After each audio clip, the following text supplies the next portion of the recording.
सो नमस्कार मित्रों। Last time हमने लेक्चर नंबर 14 जिसमें हमने यूनिट नंबर 2 की शुरुआत की थी, और ये जो यूनिट नंबर 2 है हमारा, उसमें हमने इंट्रोडक्शन टू वेरिएबल, मतलब वेरिएबल को कैसे डिक्लेयर करते हैं और उसको वैल्यू कैसे असाइन करते हैं, बाद में ग्लोबल वेरिएबल क्या है, मतलब कि जनरल डिक्लेरेशन में हमें वेरिएबल क्यों डिक्लेयर करना पड़ता है, लोकल वेरिएबल क्या है, ये सारा कुछ हमने पिछले लेक्चर में कॉन्सेप्ट क्लियर किया। देन उसी लेक्चर में हमने एक स्टेटमेंट पढ़ा जिसका नाम था ऑप्शन एक्सप्लिसिट स्टेटमेंट। अब ये जो ऑप्शन एक्सप्लिसिट स्टेटमेंट कैसे काम करता है, वो दोनों तरीकों की चर्चा हमने पिछले लेक्चर में की थी, और ये ऑप्शन एक्सप्लिसिट स्टेटमेंट क्यों इंपॉर्टेंट है उसकी भी चर्चा हमने की थी। Then how to assign the value right into the particular variable, ये भी हमने पढ़ा। Okay fine. आज का टॉपिक है array and introduction to a constant. सबसे पहले मैं ये कांस्टेंट की जो परिभाषा है वो आपको क्लियर करवा देता हूं कि ये कांस्टेंट क्या है। सो आपने सी लैंग्वेज में अगर पढ़ा है राइट, तो उसमें भी कांस्टेंट की एक व्याख्या थी, एक परिभाषा थी राइट। उसमें हम लोग ये बोलते थे कि it represent a fix value, fix value. तो कांस्टेंट एक ऐसा वेरिएबल है जो कि फिक्स वैल्यू को रिप्रेजेंट करता है। जैसे कि सी लैंग्वेज में आप लोग, अगर आपको याद है तो आप ऐसे कुछ लिखते थे, define for example n5 right, ऐसा कुछ आप लिखते थे। अगर आपको ये याद आ रहा है तो मतलब इसका मतलब ये हुआ कि n नाम का एक वेरिएबल है हमारे पास राइट, जिसको हमने वैल्यू दी है 5। Concept clear friend? क्या वैल्यू दी है हमने? 5 वैल्यू दी है। Okay fine. अब मान लो कि ये n वेरिएबल को जब आप आगे जाते थे, दैट मीन्स मैं बात करता हूं वॉइड मेन की राइट, और आप ऐसा कुछ लिखते थे, यहां पे अगर कोई वेरिएबल आप लेते थे x, y, तो ये जो दो वेरिएबल है वो हमारे नॉर्मल वेरिएबल है। इस वेरिएबल को आप ऐसे लिख सकते हैं, for example x equal to 5, उसकी वैल्यू में चेंजेस कर सकते हैं, और आगे जाके आप ऐसे भी लिखते थे x प्लस प्लस। अल्टीमेटली ये दो स्टेटमेंट है, ये दो स्टेटमेंट क्या कर रहे हैं, ये दो स्टेटमेंट ये वेरिएबल x है उसकी वैल्यू में चेंजेस कर रहे हैं। फाइन। ओके, कॉन्सेप्ट क्लियर है? ओके, सो ये तो बात हुई नॉर्मल वेरिएबल की राइट। लेकिन क्या ये जो वेरिएबल है n, इस वेरिएबल इसकी वैल्यू आप चेंज कर सकते हैं क्या? ऐसा आप लिख सकते हैं n equal to 10। Is it valid in C language? No right, ये इनवैलिड है। रीजन क्यों इनवैलिड है? क्योंकि ये जो वेरिएबल आपने डिफाइन किया हुआ है वो कांस्टेंट है। Constant means you can not change a value of that variable during the execution of the program। आपका प्रोग्राम जब एग्जीक्यूशन में है, जब रनिंग मोड में है, उस वक्त आप कांस्टेंट जो वेरिएबल होता है उसकी वैल्यू को चेंज नहीं कर सकते, वो फिक्स रहती है राइट। इसीलिए मैंने बोला कि ये जो कांस्टेंट वेरिएबल है it represent a fix value, ये फिक्स वैल्यू को रिप्रेजेंट करता है। Concept clear? Okay. Now how to define a constant variable in a VB? So इसके लिए यहाँ पे मैंने एक फॉर्म ले लिया है फ्रेंड, और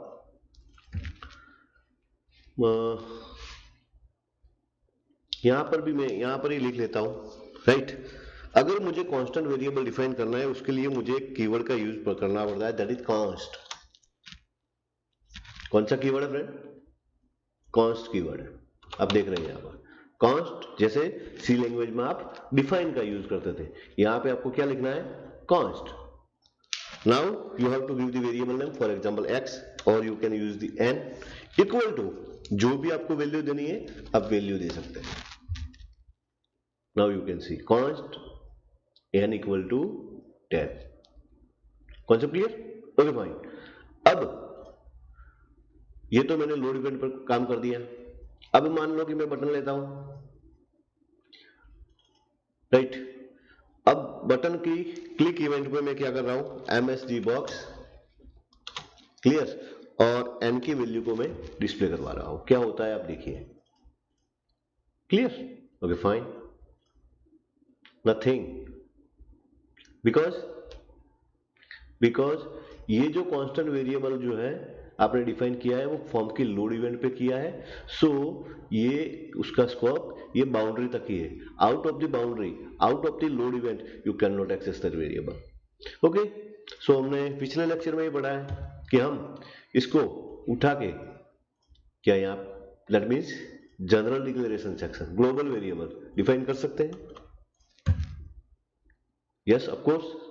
अब हम आउटपुट को देखते हैं, हमें क्या मिल रहा है? ओके फ्रेंड्स, मेरी इच्छा ये है, राइट, कि मुझे इसमें और 10 ऐड करवा दें। मैं क्या ऐसा लिख सकता हूं? n equal to n plus 10। Is it valid? तो यहां पे तो सिंटेक्स तो मैंने लिख दी है, लेकिन क्या ये वैलिड है? क्योंकि मैं चेंज कर रहा हूं वैल्यू को। n की वैल्यू में, जो n की वैल्यू 10 है उसमें और 10 ऐड कर रहा हूं, दैट मीन्स n में मैं 20 वैल्यू को स्टोर कर रहा हूं, right, where n is the constant variable. Now is it valid? Okay, देखते हैं। See, there is the error. What is the error? Assignment to a constant that is not permitted. ये constant variable है और constant variable की value को आप change नहीं कर सकते, so that is not permitted. Concept clear? तो ये हुआ हमारा कांस्टेंट वेरिएबल। कोई डाउट फ्रेंड? Concept clear? तो अब इसको मैं हटा देता हूं, इसकी मुझे कोई जरूरत नहीं है, क्योंकि मुझे अब आगे बढ़ना है friend. And that is our new topic, that is called array. अब फ्रेंड आपको तो पता है कि सी लैंग्वेज में आपको कहां तक आना चाहिए। तो सी लैंग्वेज में आपको ये एरे का फंडामेंटल आपका क्लियर होना चाहिए। देन सी लैंग्वेज के अंदर अगर आपको पता है तो उसके अंदर एक चैप्टर है, that is user defined function, if you know that. अगर आपको पॉइंटर भी नहीं आता है तो एक बार का चला जाएगा, कोई वो होने वाला नहीं है। लेकिन अगर आपको एरे और फंक्शन ये दोनों का कॉन्सेप्ट क्लियर नहीं है तो उस केस में आपको प्रोग्रामिंग में बहुत ज्यादा प्रॉब्लम हो सकती है फ्रेंड। Okay fine.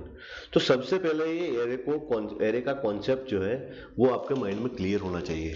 अगर एरे का कॉन्सेप्ट आपका क्लियर नहीं है तो फिर तो मैं कुछ बोल नहीं सकता फ्रेंड, क्योंकि दिक्कत आने वाली है। सो देखते हैं, चलो आप लोगों ने कुछ तो पढ़ा होगा है। Okay fine. तो इसके लिए मैं क्या कर रहा हूं, अभी इसको मैं मिनिमाइज कर देता हूं, राइट, और इसको मैं ओपन रखता हूं।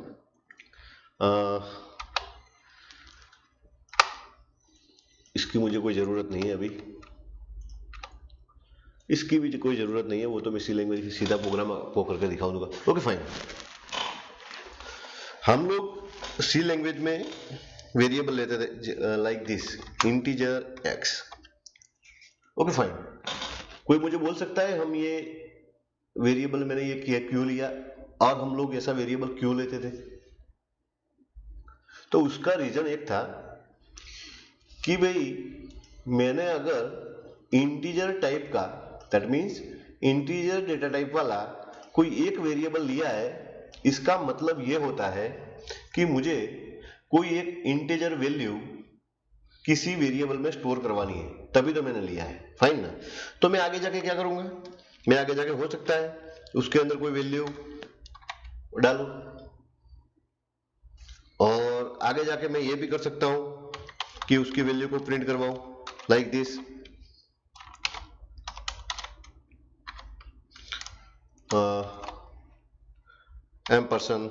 $x, right. तो मैंने क्या किया, मुझे जरूरत थी किसी एक नंबर को स्टोर करवाने की, तो इसीलिए मैंने क्या किया भाई, एक इंटीजर वेरिएबल लिया, उसके अंदर एक इंटीजर वैल्यू डाल दी और उसको मैंने प्रिंट करवा दिया, क्योंकि मुझे सिर्फ और सिर्फ एक ही वेरिएबल की जरूरत थी, मुझे एक ही वैल्यू स्टोर करवानी थी। ओके फ्रेंड, अब मेरा कॉन्सेप्ट, अब मेरा लॉजिक चेंज होता है, मुझे 3 वैल्यू स्टोर करवानी है, तो मैं क्या करूंगा, ओके फाइन, तो इसलिए मैं y लूंगा और हो सकता है मैं z, 3 वेरिएबल लूं। आगे जाके मैं ये भी कर सकता हूं y equal to x plus 10, right, और z इक्वल टू, हो सकता है मैं ऐसा भी लिखूं x plus y, whatever, जो भी मेरी रिक्वायरमेंट होगी मैं ऐसा कर सकता हूं। और बाद में हो सकता है मैं ऐसे उसको प्रिंट भी करवा दूं like this percentage $x, $y and $z। Yes और नो? तो ऐसे प्रोग्राम तो आपने बहुत सारे किए थे और बहुत सिंपल प्रोग्राम है, आपको अगर इसको रन करना है तो रन करके भी हम देख लेते हैं, ठीक है। तो इसके लिए मैं टीसी में जाता हूं, आप देख लें, यहां पर मैंने टीसी को ओपन किया है, राइट, और just taking too much time, right, okay fine. So मैं यहाँ पर उसको एक नया विंडो ओपन कर देता हूँ, देन मैंने उसको कॉपी किया हुआ है, तो यहाँ पे पेस्ट तो नहीं हो रहा है भाई, क्यों नहीं हो रहा है, don't know, copy, edit, that is no, okay fine. So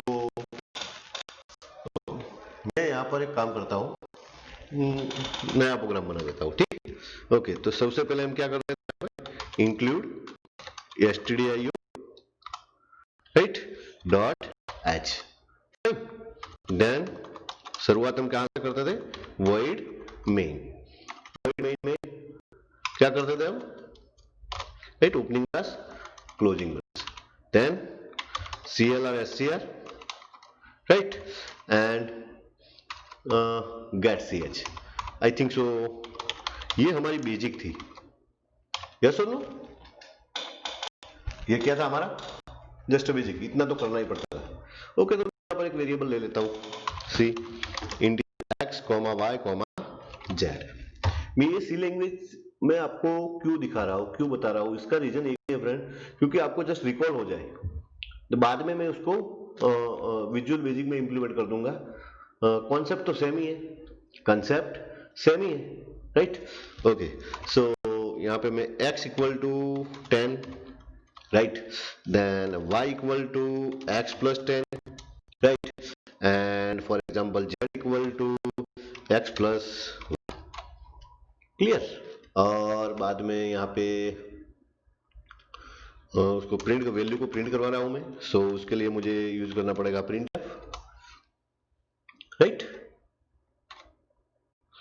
then %d and %d, क्योंकि मैं 3 वैल्यू को प्रिंट करवा रहा हूं, 3 variable, first one x, then y and then z, right. अभी इसमें मुझे सेमीकोलन देना बाकी है, तो मैं उसको भी, right, sorry, okay fine, what will be the error, anything else,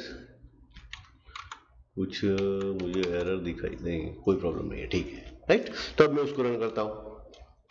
तो रन करने के लिए मैं control F9। So there will be two error, CLR and get CH, because मैंने प्रोग्राम को अभी सेव नहीं किया है और मुझे सेव करना भी नहीं है फ्रेंड।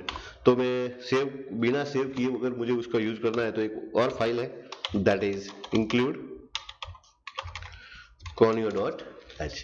इस फाइल को मुझे इंक्लूड करवा देना है। सो आप देख सकते हैं, सॉरी, इसका एड्रेस प्रिंट हो रहा है, मुझे बहुत दिन हो गए हैं तो मुझे यहाँ पे M% करना नहीं है, सॉरी।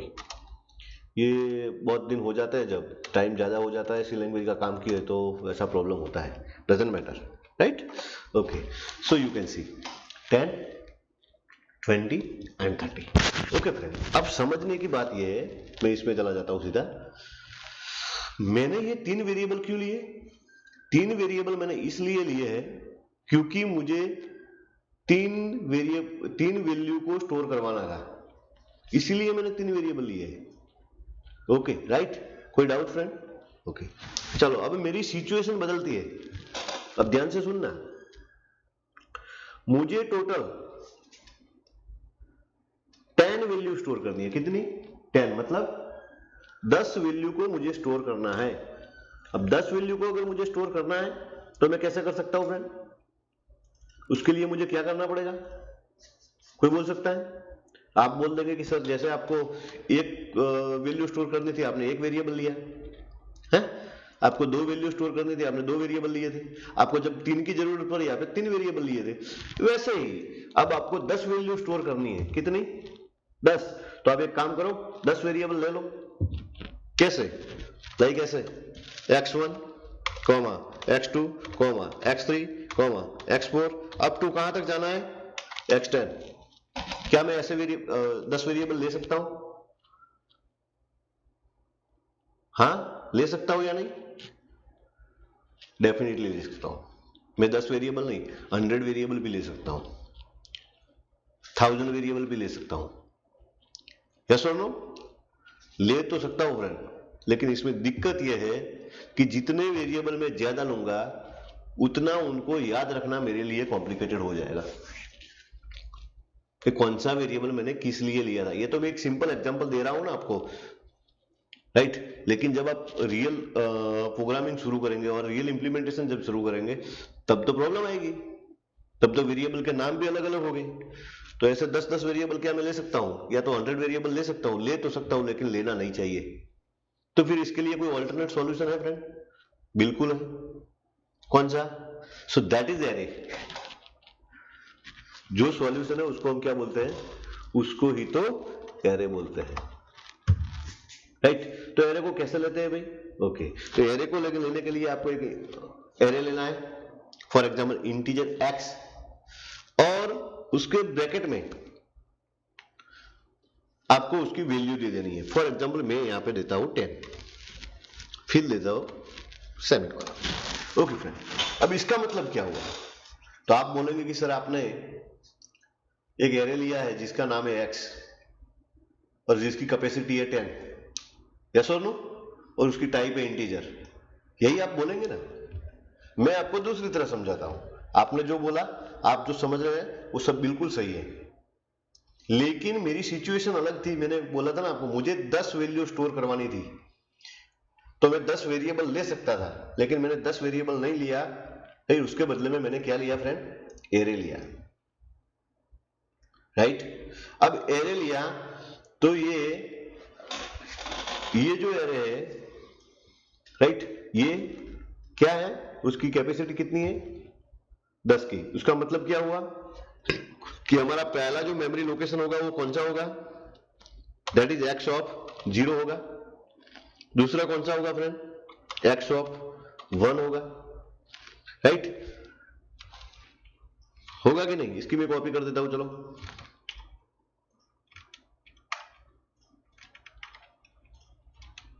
आपको समझने के लिए ये मैं कर रहा हूं। 2 मुझे तो सारा पता है, 3, 4, 5, 6, 7, 8 एंड 9, यस और नो? इतना मेमोरी लोकेशन होगा, मतलब x ऑफ 0 से लेके x ऑफ 9 ऐसा आपने बढ़ा था। इंटरनली मेमोरी में एरे ऐसे रिप्रेजेंट होता है, आपको पता है? नहीं पता है तो समझ लो। तो फ्रेंड ये वही हुआ जो हम करना चाहते थे। हमने यहां पे आपको एक ही वेरिएबल लिया है, मैंने यहां पे क्या किया है, एक ही वेरिएबल लिया है, that is called array x of 10। Actually this x of 10, ये जो x ऑफ 10 है इज इक्वल टू 10 वेरिएबल। इसका मतलब ये हुआ कि मैंने इंटीजर टाइप के 10 वेरिएबल लिए हैं। कितने वेरिएबल लिए हैं? 10, जिसका नाम क्या है? x से शुरू होता है। पहला वेरिएबल मेरा क्या है? x of 0। दूसरा वेरिएबल क्या है मेरा? x of 1। तीसरा वेरिएबल क्या है मेरा? x of 2। चौथा वेरिएबल क्या है मेरा? x ऑफ 4 है। पांचवा वेरिएबल मेरा क्या है? x of 5।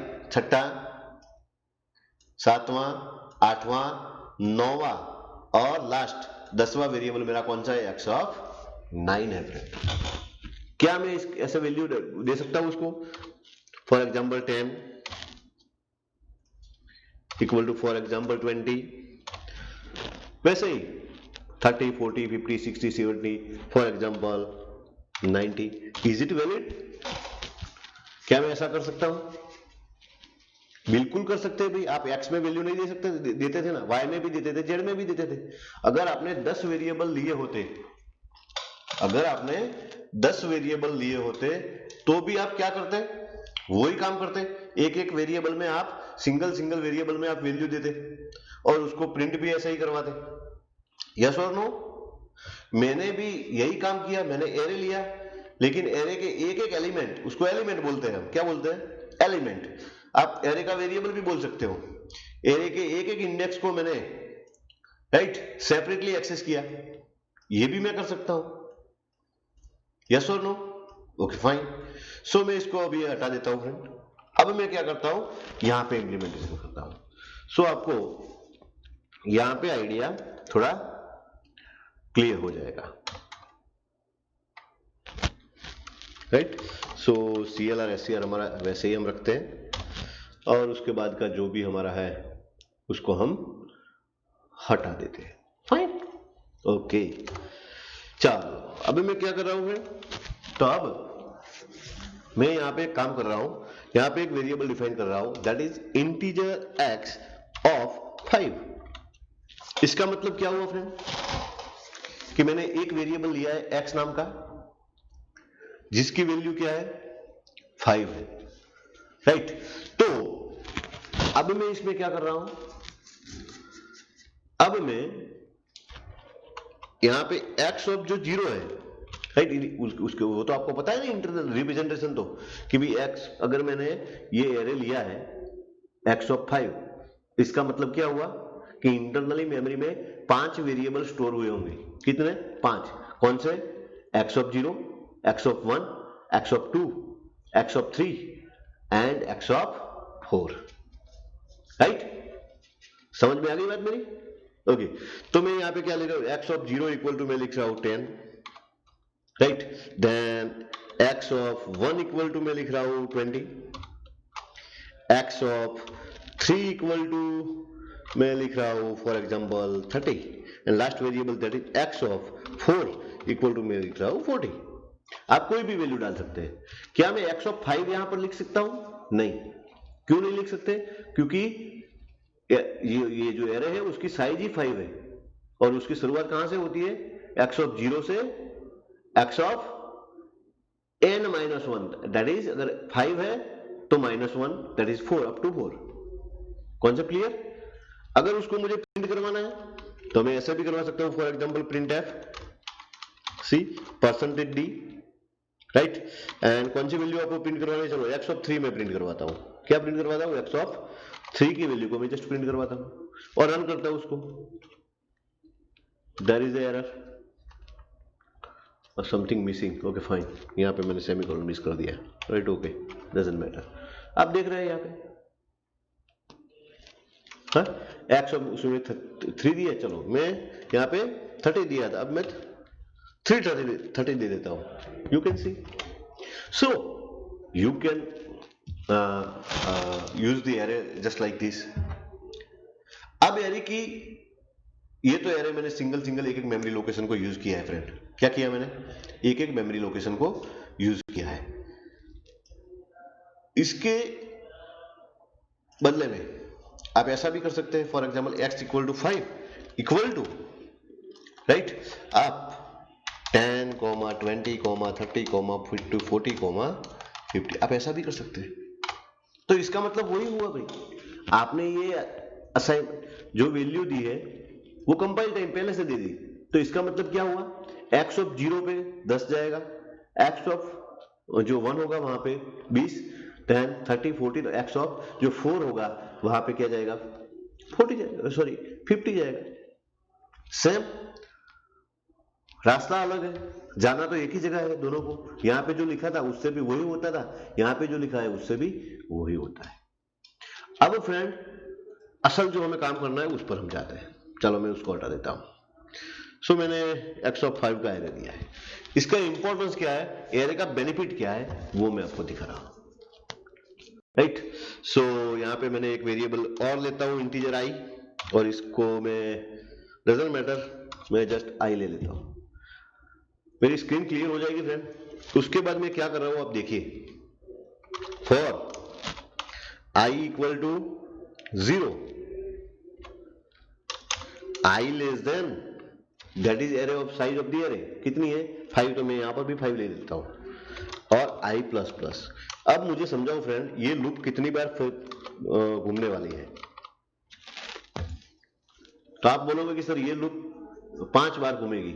पहली बार जब i की वैल्यू 0 होगी, फिर i की वैल्यू 1 होगी, फिर i की वैल्यू 2 होगी, फिर i की वैल्यू 3 होगी, फिर i की वैल्यू 4 होगी, राइट। तब तक ये लूप घूमेगी। जब i की वैल्यू 5 हो जाएगी तब ये कंडीशन गलत हो जाएगी और कंट्रोल यहां से सीधा बाहर आ जाएगा। यस और नो? तो मैं यहाँ पे क्या कर रहा हूं, जरा ध्यान से देखिए, आप समझिए। मैं यहाँ पे लिख रहा हूं, पहली बार जब लूप फिर घूमेगी तो मैं यहाँ पे लिख रहा हूं printf enter values, enter values, concept clear. और स्कैनफ मैं क्या कर रहा हूं यहाँ पे, percentage d, right, ampersand x of i, ये समझना है आपको। इसका मतलब क्या हुआ फ्रेंड, पहली बार i की वैल्यू 0 होगी, समझो आप, तो कंट्रोल अंदर आएगा, प्रिंट करेगा एंटर वैल्यू, फिर स्कैनफ आपके पास से कोई वैल्यू लेगा। फॉर मान लो कि आप 10 वहां पे देते हो, तो वो 10 जाएगा कहां पर, x ऑफ i की वैल्यू क्या है 0, दैट मीन्स x ऑफ 0 पे वो वैल्यू जाएगी। यस और नो? समझ में आई बात? x ऑफ 0 पे वो वैल्यू स्टोर हो जाएगी, फिर लूप घूमेगी, i 1 हो जाएगा, i क्या होगा 1, कंट्रोल फिर नीचे आएगा, फिर जो वैल्यू स्कैन होने वाली है, राइट। अब अगेन जो वैल्यू स्कैन होने वाली है वो वैल्यू को कौन सी होगी, कहां पर जाएगी, x ऑफ 1 पे, देन x ऑफ 2 पे जाएगी, फिर x ऑफ 3, फिर x ऑफ 4, x ऑफ 5 पे। समझ में आ रही है बात? सॉरी x ऑफ 4 पे, राइट। जब i की वैल्यू 5 होगी तो कंट्रोल यहां से बाहर आ जाएगा, तो 5 पे हम जाने वाले ही नहीं है। चलो देखते हैं ऐसा होता है, राइट। सो मैं काम कर देता हूं, यहां पर स्लेश n का यूज कर देता हूं, right. Okay fine, enter value, चलो मैंने 10 दिया और एंटर देता हूं, तो अब क्या होगा, x ऑफ 0 पे जाएगी वैल्यू, सो x ऑफ 0 पे 10 गए, 20 x ऑफ 1 पे, 30 x ऑफ 2 पे, 40 x ऑफ 3 पे, और 50 x ऑफ 4 पे। 10 बार आ गए, लूप 5 बार ही घूमी, और पांचों बार हमारी वैल्यू ऑटोमेटिकली स्टोर हो गई। आप समझ रहे हैं मैं क्या कर रहा हूं? ओके फाइन, सॉरी मैंने प्रोग्राम को सेव नहीं किया था, और right, okay no problem, I just create new, doesn't matter, that is not a major issue, right. So ये हमने एक एक्चुअली में एरे आपको इसीलिए बता रहा हूं क्योंकि एरे का कॉन्सेप्ट आपका क्लियर होना चाहिए फ्रेंड.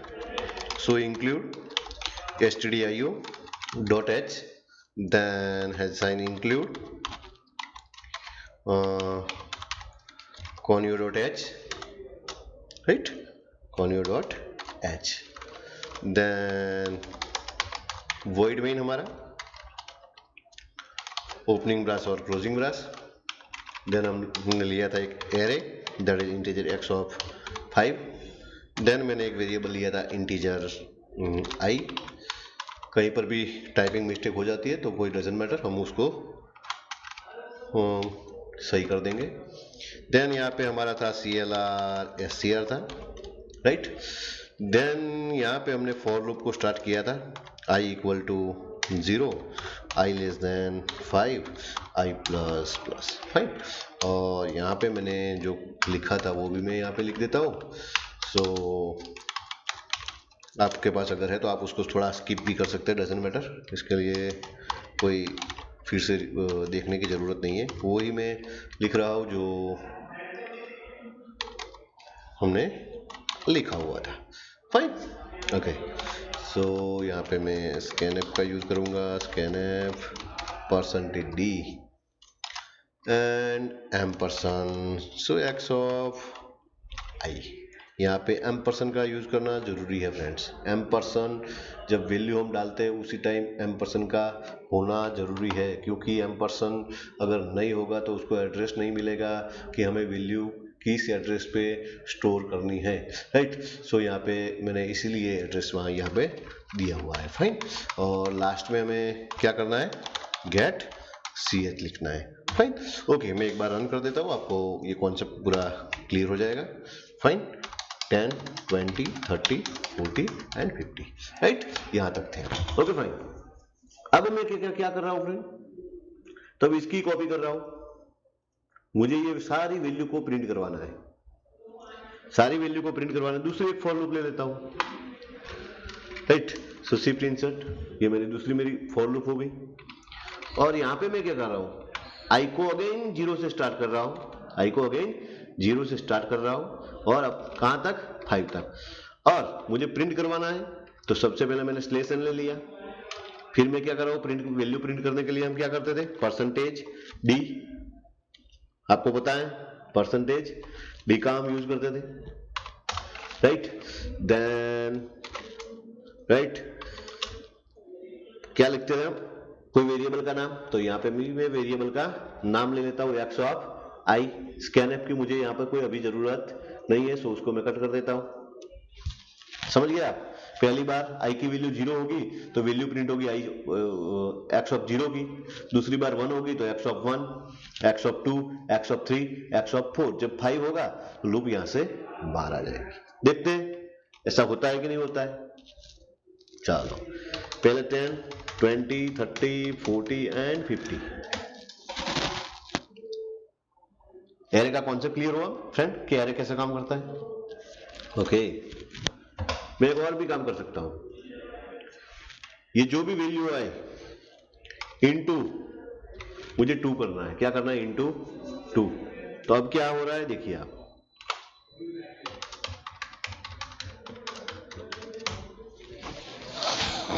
सारी जो वैल्यू इंटरनल थी उसको मैंने मल्टीप्लाई कर दिया 2 से. क्या किया मैंने, 2 से मल्टीप्लाई कर दिया फ्रेंड. समझ में आई बात आपको, बहुत ही इजी है. तो ऐसे ये जो एरे है एक्चुअली ऐसे काम करता है. अब मेरे ख्याल से आपको कोई दिक्कत नहीं होगी एरे को समझने के लिए. ये उनके लिए मैंने सी लैंग्वेज का यूज किया है जिन लोगों को एरे का कुछ पता नहीं था, राइट. Okay fine. तो अब मुझे हम क्या कर रहे हैं, अब हम समझने की कोशिश करेंगे वीबी में कि विजुअल बेसिक में एरे को कैसे डिफाइन करते हैं. तो इसके लिए पहले हम चले जाते हैं थियरी में थोड़ा. और यहाँ पे मेरे टेम्पलेट रेडी किया हुआ है. See what is now array.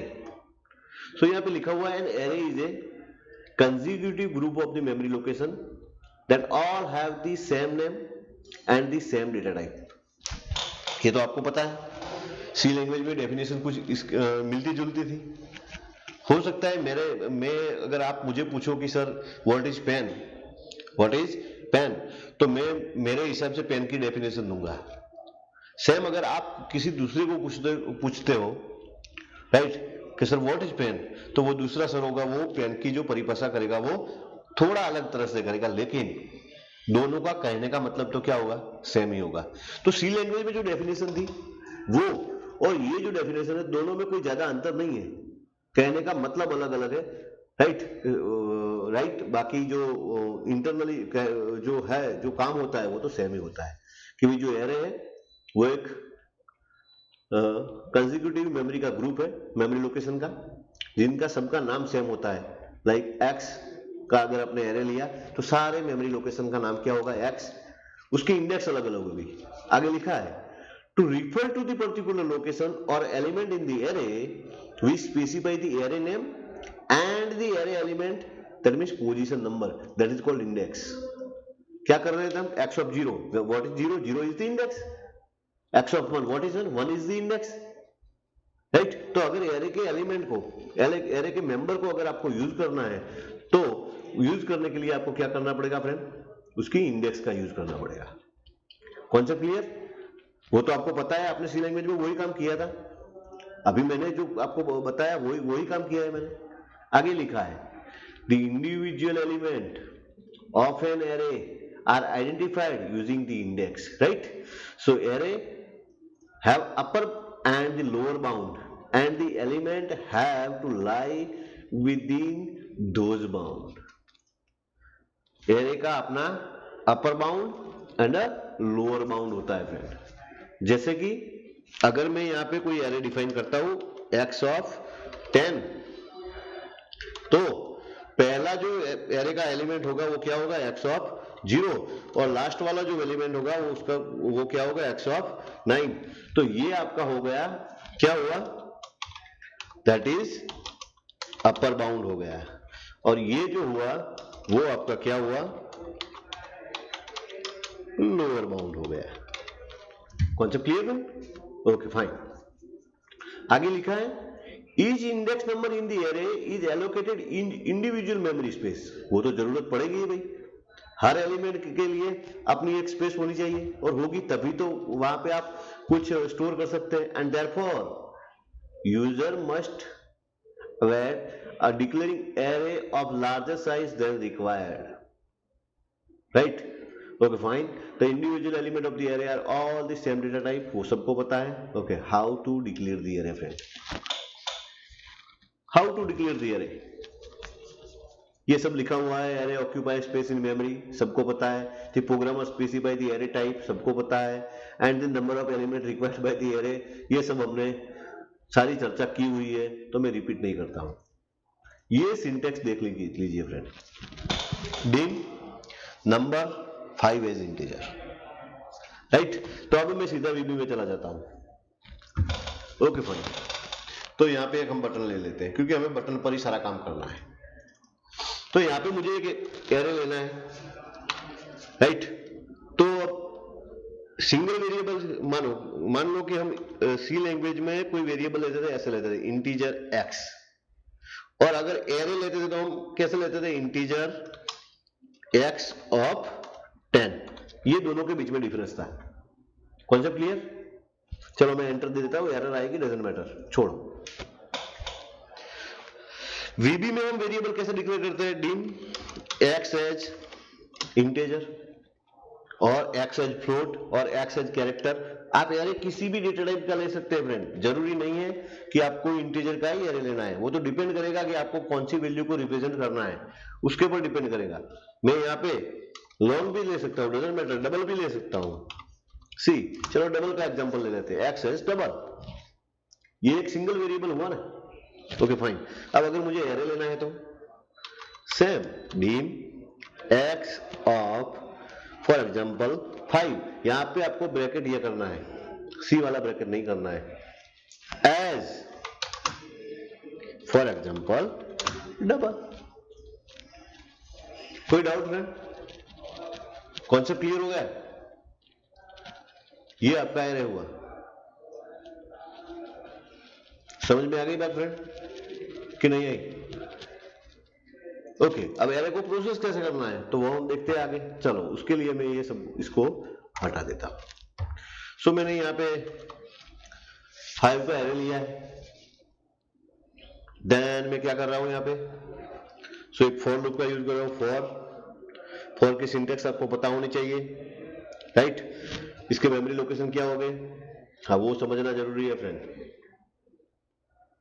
आपने x का एरे लिया है और साइज दिया है 5, तो उसका मेमोरी लोकेशन क्या होगा और क्या होंगे वो हमें देखना है। तो इसके लिए मैं इसके अंदर जाता हूं। देखो, in above example number is the name, right, ये नाम है of the array, and the number 5 include the parenthesis is upper limit of the array, right, ये उसकी लिमिट है। The above declaration create an array with 6 element. कितने element? आपने size 5 दिए लेकिन 6 एलिमेंट का एरे क्रिएट करेगा। That is the difference between C language and VB. VB में 5 का ही एरे क्रिएट होता था, यहाँ पे 6 का हो रहा है। With index number range from 0 to 5, so 0, 1, 2, 3, 4 and 5, that is total 6 element. आपको समझ में आ रही है बात? अगर आप ऐसे एरे को डिक्लेयर करते हैं तो ये टोटल 6 मेंबर का एरे डिक्लेयर होगा। चलो देखते हैं प्रैक्टिकली ऐसा होता है कि नहीं होता है। सो मैं फॉर i इक्वल टू 0 से स्टार्ट करता हूं, टू कब तक? 5 तक। ये हमारी फॉर लूप, और हमें क्या लिखता है नेक्स्ट i।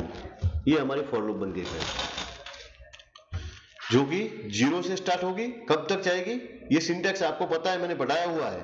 फॉर लूप ऐसे काम करती है वीबी में। आपको क्या करना है, फॉर के अंदर पहले जो वेरिएबल लेता है उसको इनिशियलाइज करना है, कहां से स्टार्ट करवाना है और कहां तक जाना है, राइट, और आगे लिख देना है नेक्स्ट आई। दैट मीन्स पहले आई 0 होगा, फिर नेक्स्ट आई 1 आएगा, 2 आएगा, 3 आएगा, 4 आएगा, 5 आएगा, और जब 6 होगा तो ये बाउंड्री से बाहर निकल जाएगा। सो कंट्रोल हमारा बाहर चला जाएगा। समझ रहे हैं आप बात को, राइट। तो अभी मैं क्या कर रहा हूं, यहां पे 2 लूप ले रहा हूं, समझिए। पहली लूप कंट्रोल सी और दूसरी लूप। क्यों ले रहा हूं वो आपको भी बताता हूं। पहली लूप में मैं क्या कर रहा हूं, ध्यान दीजिए, x of I, x of sorry मैं कहां लिख रहा हूं, बाहर लिख रहा हूं, यहां पे लिखना है मुझे। एक्स ऑफ, देखिए आई इक्वल टू, मुझे नंबर लाना है, कहां से लाऊंगा मैं, तो हमारे लिए एक दैट इज इनपुट बॉक्स है हमारे पास। क्या है इनपुट बॉक्स? इनपुट बॉक्स, वहां पे टाइटल देना है enter any value for example. वो इनपुट बॉक्स वैल्यू देगा हमें, वो वैल्यू किस में जाएगी, एक्स ऑफ आई में। पहली बार एक्स ऑफ 0 में जाएगी, दूसरी बार एक्स ऑफ 1, तीसरी बार x of 2, x of 3, x of 4, x of 5 और एक्स ऑफ 6। चलो इसके लिए मैं क्या कर रहा हूं, यहाँ पे ब्रेक पॉइंट ले लेता हूं और आपको बताता हूं। चलो अंदर आते हैं, मैं F8C आ गया इनपुट बॉक्स। वैल्यू क्या देता हूं मैं, 10, okay. Next I again 20, next I again 30, next I again 40, okay. Next I again 50, next I. अब आई की वैल्यू क्या हुई देखो आप, 5 हुई ना। X of 5 equal to input box 60, okay. Next I और बाहर निकल गया। सो टोटल 6 बार इनपुट बॉक्स आया, 6 बार मैंने वैल्यू डाली, 10, 20, 30, 40, 50 एंड 60, और सारी ये जो एरे लिया हुआ है इस एरे में स्टोर हो गई है अभी। Concept clear? ओके चलो अब ब्रेक पॉइंट हटा देता हूं मैं। अब डायरेक्टली काम करते हैं सीधा। चलो 10, 20, 30, 40, 50 और 60। Concept clear friend? होता है काम, ओके फाइन। अब थोड़ा आगे बढ़ते हैं, उसको हम देखते हैं। ओके तो ये तो हो गया इनपुट बॉक्स से हमने एरे में वैल्यू तो हम स्टोर कर सकते हैं, ओके। अब ध्यान दीजिए, क्या मैं अगर मैं यहाँ पे 6 दे देता हूँ, क्या करता हूँ? अब ध्यान दीजिए, लूप को मैंने स्टार्ट 0 पे किया है, जा रहा हूं मैं कहां तक? 6 तक, जो कि एरे की that means I of 0 1 2 3 4 5 and 6, ये लूप 7 बार घूमने वाली है। कितनी बार? 7 बार। जबकि एरे की साइज क्या है? 5 + 1 6, 5 + 1 6 ही है। समझ में आई मेरी बात? तो क्या होगा? रन टाइम एरर आनी चाहिए फ्रेंड। चलो 10 20 30 40 50 और ये 60, इसके बाद एक बार और लूप घूमेगी, राइट, और मैं 70 देने का ट्राई कर रहा हूं। क्या हो रहा है? That is called run time error. Subscript out of the range कहां पे आ रहा है? यहां पे सी आई ऑफ 6, जो कि है ही नहीं भाई, आई ऑफ 6 तो है ही नहीं। कहां पर है? नहीं है, क्योंकि आई की इंडेक्स कहां से शुरू होती है? 0 से कहां तक? 5 तक। ये विजुअल बेसिक में थोड़ा डिफरेंस है। तो यहां पे मुझे क्या करना है भाई? 5 ही करना है।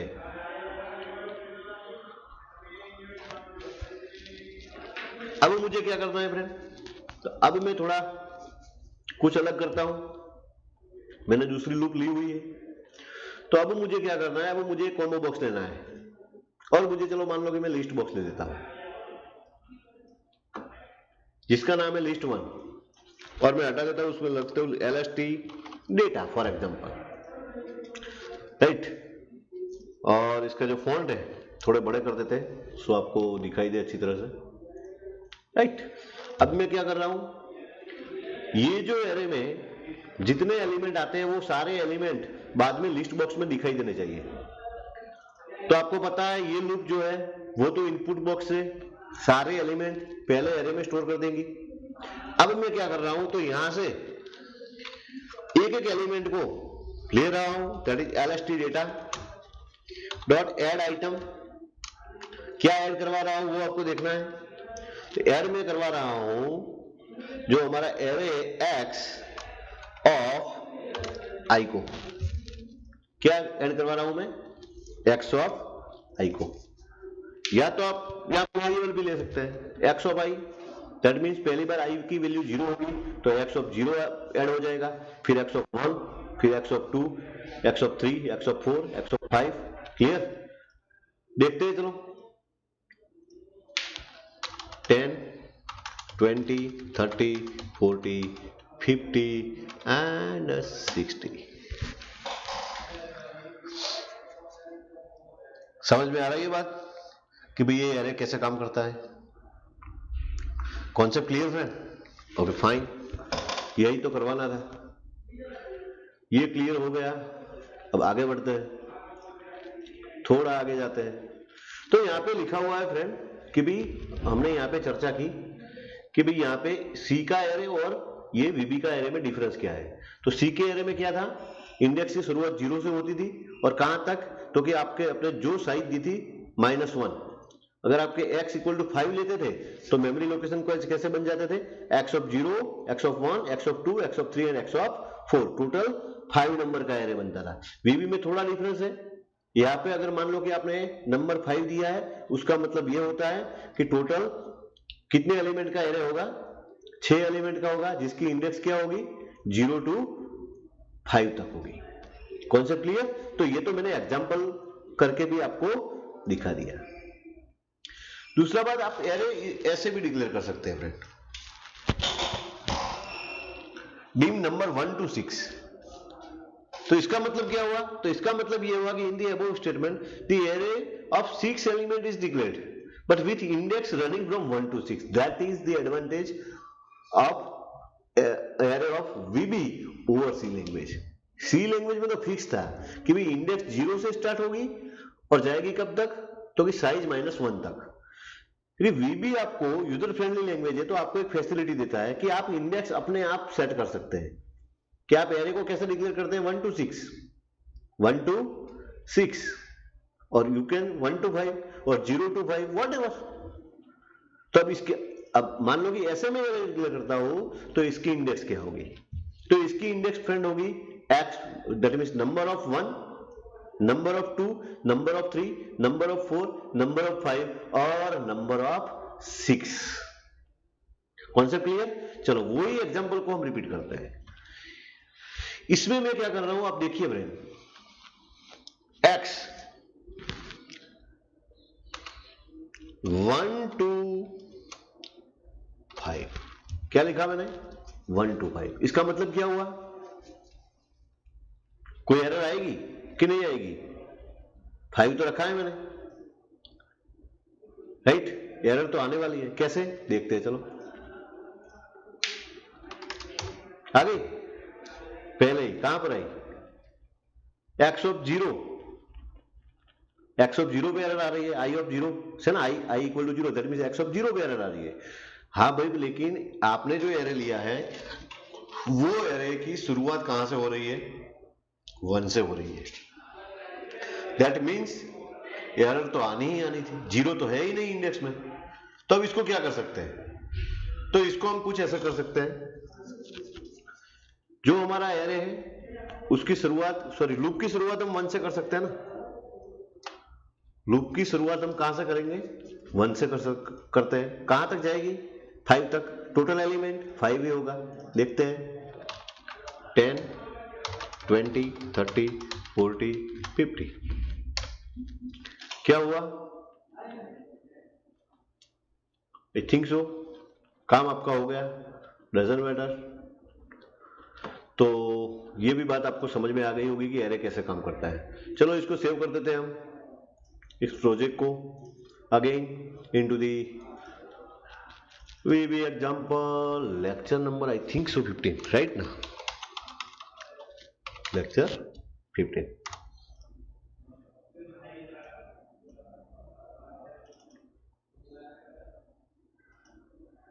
Okay fine, clear.